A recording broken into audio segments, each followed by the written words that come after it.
नमस्कार मित्रों, मैं ममता वाजपेयी भोपाल से। मेरी हरी भरी छत पर आपका स्वागत है। लीजिए, मैं फिर हाजिर हूँ नए वीडियो और नई जानकारी के साथ।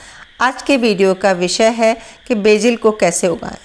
बेजिल, इटालियन बेजिल, थाई बेजिल या जो हमारी यहाँ की भारतीय तुलसी जिसे हम पूजते हैं, ये सभी एक ही ग्रुप के पौधे हैं। अगर हम इन्हें बॉटनिकल तरीके से सोचें तो इनका जो वंश एक ही है, एक ही वंश के हैं, एक ही कुल के पौधे हैं। इनमें थोड़ा थोड़ा अंतर है।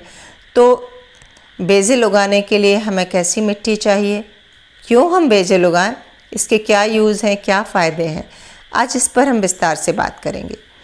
तो जहाँ तक इसको उगाने के लिए मिट्टी लाइट कंडीशन की बात है, तो मैं इसको अलग से कुछ नहीं बताऊंगी। जो क्यारी में मिट्टी आप दूसरे पौधों के लिए लगा रहे हैं, जिसमें आपका 20 से 30% गोबर खाद है और सादा मिट्टी है और भुरभुरी मिट्टी है, उसमें सादा मिट्टी में ये बेजिल हो जाती है। कुछ अलग से एक्स्ट्रा नहीं करना।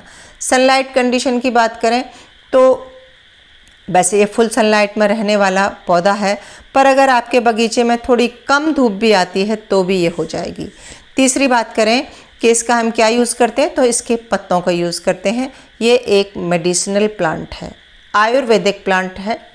ये तुलसी की प्रजाति का कोई सा भी हो। ये आप देख रहे हैं मरुआ है, ये मरुआ तुलसी है। और ये देखिए, ये पर्पल बेजिल है।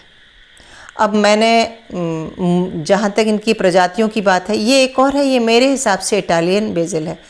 एक प्रश्न आया था कि थाई बेजिल और इटालियन बेजिल में क्या अंतर है, तो सच तो ये मैं खुद भी नहीं जानती। मुझे जहाँ जो बीज मिलता है मैं ले आती हूँ, बगीचे में डालकर प्रयोग करती रहती हूँ। अब कुल मिलाकर मेरे पास 3-4 तरह की ये बेजिल हो गई हैं। ये बेजिल कह के मैं जानती हूँ, अब ये थाई है या इटालियन है, ये आप लोग अंदाज़ा लगाइए। उस बेजिल में, ये वाली बेजिल में अंतर इतना है कि इसके पत्ते थोड़े छोटे हैं, उसके थोड़े बड़े हैं। एक के पत्ते पर्पल हैं तो वो निश्चित ही पर्पल बेजिल होगी। इसके अलावा एक मेरा अनुभव और मैं आपको बताती हूँ कि पिछले साल मैंने कई तरह की बेजिल लगाई और इनमें जो फली आती है उसमें कीट पतंगे बहुत आते हैं, तो ये पॉलिनेटर्स को भी अट्रैक्ट करती है। तो इनका आपस में क्रॉस पॉलिनेशन हुआ और इनकी प्रजातियों में थोड़ा थोड़ा अंतर आया। तो जो एक बेजिल थी वो जो मैंने मेन इटालियन बेजिल लगाई थी, जब मैंने नेक्स्ट बार बीज डाला तो उसके पौधे में अंतर आया। और ये बिल्कुल स्वाभाविक है, ये हो सकता है। क्रॉस पॉलिनेशन से बीज की पौधे की प्रजाति बदल जाती है। तो ये मेरे साथ भी हुआ। कुछ नई तरह की बेजिल, नई फ्रेगरेंस की, नई पत्ते की साइज की बन गई हैं। अब ये कि क्यों लगाना चाहिए, तो मैंने बताया औषधि प्लांट है, लेकिन बगीचे में इसलिए भी लगाना चाहिए कि ये हर गमले में अगर इस तरह के 1-2 मेडिसिनल प्लांट होते हैं तो बायोडाइवर्सिटी क्रिएट होती है और इससे आपके बगीचे में कीट पतंगे कम लगते हैं। उसके लिए बेजिल ही नहीं, मेरा मतलब है मेडिसिनल सारे प्लांट हों। तुलसी तो हम पूजते हैं, ये तुलसी की ही प्रजातियाँ हैं। जो औषधीय गुण तुलसी के हैं वो इनके भी हैं। तो मैं इन्हें कहाँ कहाँ कैसे यूज़ करती हूँ, मैं इनके पत्ते लेके 1-1, 2-2 पत्ते सभी प्रकार की तुलसी की, जिसमें हमारी देसी तुलसी भी शामिल होती है, और सुबह को उबालती हूँ और अच्छा उबाल के हरा रंग का जो काढ़ा सा बन जाता है उसमें 1 चुटकी चाय पत्ती डाल के और शक्कर डाल के ग्रीन टी जैसी बनाकर पी लेती हूँ। और ये मैं रोज़ नहीं करती हूँ, मैं हफ्ते में 4 दिन कर लेती हूँ, क्योंकि ये औषधि है और इनके पत्तों का अर्क पेट में पहुँचाना है। पेट से संबंधित गड़बड़ियों के लिए फ़ायदेमंद है, इम्यूनिटी बूस्टर है, और जो कीड़े हो जाते हैं, कृमि हो जाते हैं बच्चों के, उसमें भी फ़ायदा करती है। लेकिन मुझे पता है कि अति सर्वत्र वर्जते, रोज़ आप औषधि को लेंगे तो वो औषधि फिर शरीर आदी हो जाएगा लेने का और प्रभाव नहीं होगा, इसलिए मैं रोज़ नहीं लेती। और ये आपसे भी रिक्वेस्ट है कि आप सब तरह के मेडिसिनल प्लांट लगाएं अपनी छत पर, लेकिन उनकी अति न करें। ये देखिए, एक बेजिल और है। अब ये मरुआ बेजिल से क्रॉस हुई तो इसकी पत्तियाँ मरुआ की साइज़ की हैं, लेकिन मरुआ पर्पल होता है, मरुआ का रंग हरा नहीं होता, ये हरे रंग की हो गई है।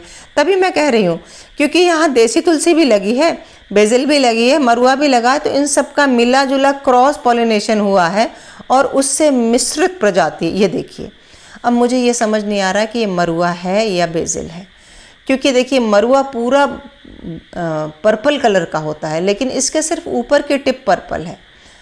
अब जो भी हो, मरुआ हो, इटालियन हो, थाई हो, जो भी हो, हम इनकी औषधि के रूप में प्रयोग करते हैं। हम चटनी में भी डाल सकते हैं। हम जो सैंडविच बनाते हैं ब्रेड के, उसमें पुदीने की तरह एक दो पत्ते, बड़ा तीखा फ्लेवर होता है। अगर ज़्यादा डाल देंगे तो अच्छा नहीं लगेगा। खाने में बहुत स्वादिष्ट नहीं होती, लेकिन हमें जब पता है कि ये औषधि है तो हम आराम से इसे खा सकते हैं।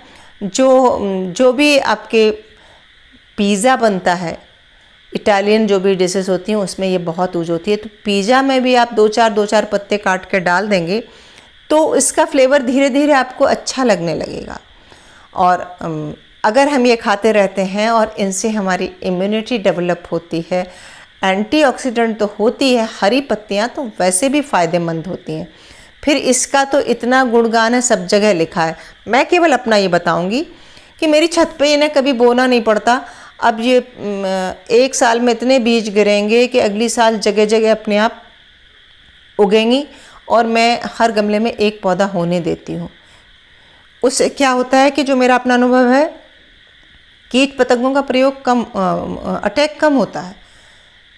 आसपास के पौधों का वातावरण ऐसा बन जाता है, जो भी कुछ हो, मैं अपना अनुभव बता रही। और ये पौधा तो मुझे बहुत ही अच्छा लग रहा है, और हो सकता है कि ये पर्पल बेसिल ही हो। अब निकलेगा। मैंने अभी तक पर्पल बेसिल लगाया नहीं, सिर्फ नाम ही सुना था। और मेरे एक यूट्यूब फ्रेंड हैं उमेद सिंह, उन्होंने मुझे कुछ बेसिल के सीड भेजे थे, मैंने वो भी डाले। अभी बहुत छोटे हैं, देखिए। और ये उन्होंने कहा था मिंट बेसिल है। थोड़ी बड़ी हो जाएगी तो मैं इसका पत्थर टेस्ट करके देखूंगी कि इसमें सच में मिंट जैसी खुशबू आती है कि नहीं। बहुत अच्छा है चैनल उनका, आप एक बार ज़रूर देखिए। बहुत अच्छी जानकारी भी देते हैं और सब्जियां भी बहुत हेल्दी उगाते हैं। तो ये वाली जो बेसिल आप देख रहे हैं, मैं इसे इटालियन कहती हूँ। आप में से किसी के पास अगर थाई बेसिल हो तो आप ज़रूर बताएं, मैं आपके चैनल पर जाकर देखूंगी। मुझे सच में नहीं पता कि थाई और इटालियन में क्या अंतर है, और मेरे हिसाब से सारी बेसिल हैं। लेकिन मैं ये जो हमारी देसी तुलसी है और ये जो मरुआ है और जो वो बेसिल पहले दिखाई थी, उनका अंतर मैं समझती हूँ। 3 वैरायटी तो मेरे पास पक्का हो गई, और इसके आगे का मुझे पता नहीं। और आप इसकी चाय बनाकर पीकर देखना, इतना फ्लेवर होता है उसमें कि मज़ा आ जाता है, पीने में आनंद आ जाता है। तो उम्मीद है कि आप भी उगा सकेंगे बेसिल। और वीडियो अच्छा लगा हो तो लाइक करें, शेयर करें, सब्सक्राइब तो मुझे कर ही लें। मिलते हैं अगले वीडियो में, तब तक के लिए नमस्कार।